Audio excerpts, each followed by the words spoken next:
На нова средба до крајот на викендот, премиерот Зоран Заев и лидерот на Алтернатива Африм Гаши ќе ги финишираат преговорите за евентуален влез на партијата во влада.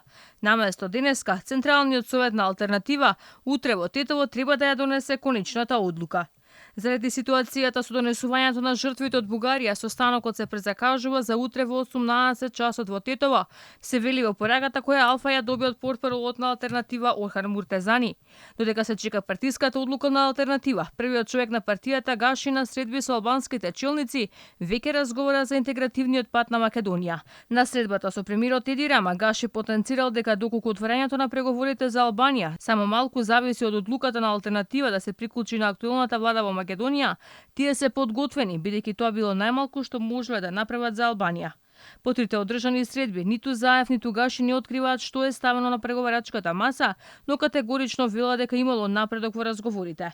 Веќе е познато дека Гаши бара едно од 4 вице-премиерски позиции, фотелјата во здравство, труд и социјала, земјоделие и неколку заменички места во неколку ресори. За возврат, Заев се надава на четворицата пратеници на Алтернатива, кои ќе му обезбедат комотно парламентарно мнозинство.